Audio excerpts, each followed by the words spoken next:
have like what possibilities have been opened up now using these no code tools, and where do you still in the short term see certain limitations within that?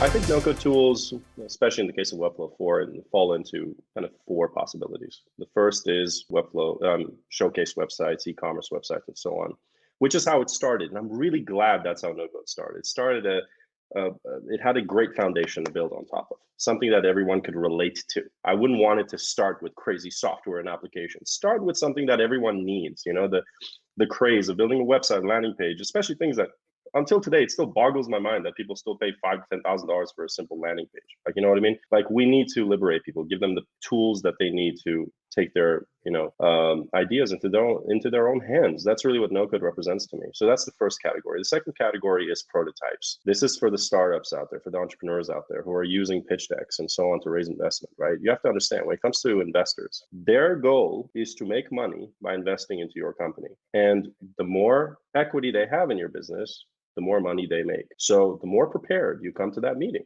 the more equity you are going to get to keep, the less equity you're going to give away, because you are you're lowering the risk of your idea. You're expressing your idea more firmly. So with no-code tools, and this is what I specialize in, is building out these ideas as prototypes in no-code tools and being able to express those ideas to basically photorealistic proportions, where it's like you start using it and just like, this is the product right there. Like how is this different from that full experience? When people picked up, I'm really glad you brought this up, Christian. It was like, yeah, guys, this is not a video. This is not a movie.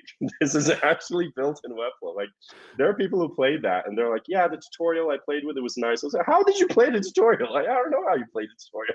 There's no gameplay. Like, it's a prototype. But that's my point, is to be able to recreate something on that level is much easier now than it ever used to be. And now I'm like, okay, if you can rebuild Civilization 6, why can't you just build your own idea on that level? Why can't you do that? So with Civilization 6, it really was the mic drop to say there is no excuse. Stop it. There's just no excuse. You know, even when Firaxis and Sid Meier's reached out to me, they're like, we're floored.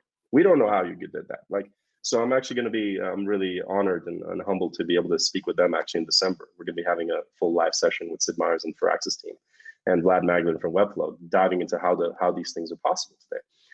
So the prototyping is the next category. So entrepreneurs can basically build out their ideas and then go raise investment. They don't have to use pitch decks anymore. Number 3 is MVPs. So nocodementors.com, we built this during the No Code Rumble, one of the products. So you can just dive in, find a mentor, an expert from the community, and you can instantly book a session by linking to Calendly. So this is a good example of how Webflow just ties in with other no-code tools, other platforms in the community. It's not an either or proposition. We're not saying it's either Webflow or Bubble or this other tool.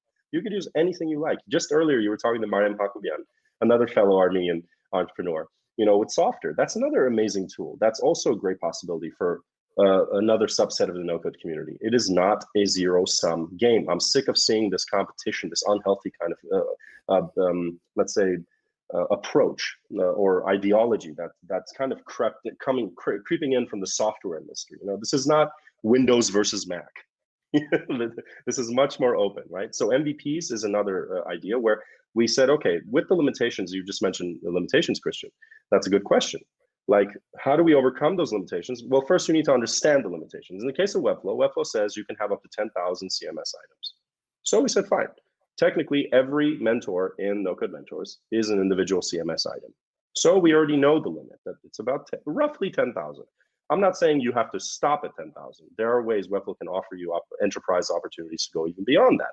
But we realized, we said, okay, what can we do here? There are obviously a lot of features that we want to build in, like gamification and things like that, where you can track, the mentors and what sessions they're having and so on and so forth. That would be better as a full custom built solution. You want to have control over that. You don't want to just hand that over to a third party. So in this case, Webflow could handle the front end experience. It could handle a lot of the testing, a lot of the ideas you initially have. You could go get to like 500 mentors or 1,000 mentors and then go raise $5 million and build out your whole platform. And that's what I also specialize in. So that's really what I'm trying to teach the community, is how they can leverage these tools. There are many different ways. It's not just like, well, I can just build everything in Webflow. No, you can't. Not everything. There are some points you're going to reach. Even with Civilization, there are some points I reached. Nelson and I have joked about this a lot, like some of the limits we've hit together, some of the challenges. And it's really cool, by the way, Nelson. I checked back just a few weeks later after our conversation, like those bugs and those limitations are already fixed. Like Webflow is just chugging, they're moving forward. So I know their roadmap already has memberships and flows, user flows, and many other things that are coming soon. So I'm surprised, like just a year later when we talk again, Christian, it's going to be really amazing to see where we are. And this brings me to the final potential that no-code tools can have is the hybrid model of using, basically, you can actually export your full experience in Webflow, and you could just take that code and do whatever you want with it. So actually, you could potentially use this completely as your front end, which is so easy. I don't even use Photoshop anymore, man. Like I don't use Figma or Sketch anymore. I take my iPad, I sketch out my idea in paper with my Apple Pencil, and I go straight to Webflow. Because when I hit publish, there is a joy to hitting the publish button and just seeing your product in your hands instantly. This isn't some, prototype rendition or like, it looks sort of like, no, that is exactly how it's going to be. And I can go and I can tweak that and I can share that with my team, with my community, my fans, my users. So that's very powerful. So what I'm noticing more and more, and there's actually a few projects this month that I'm working on that are already using Webflow as the front end, and they have their own back end completely set up, their own search engines, everything they're doing, but they're like, we just love working in the Webflow environment. So I think that once you understand these categories, then you can really start to understand how your idea fits into those categories. But I think for most of the things you want to do, it'll fit into one of those options. But yeah, I would say the main line in the sand for me when people want to use no-code tools in general is when you feel like you're already integrating 10, 20, 30 different no-code tools to basically get simple functionality done. That's a bad idea. That's basically duct taping a ship together. And then at that point, it just becomes management hell. You have no idea what's actually happening in your product. So I think there is a point, I think it's a really hallmark of a great developer, maker, no-coder, designer to know when to stop, when to say this should be done with custom code. Don't be a religious fanatic here and just be like, well, it all has to be no code. No, you have to understand at the end of the day, all of it is code.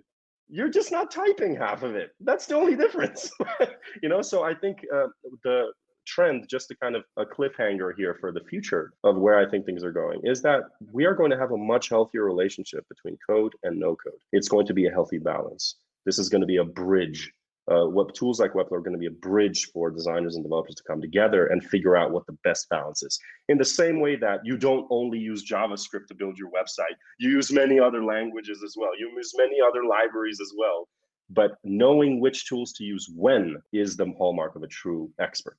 And I think that's where we need to go together.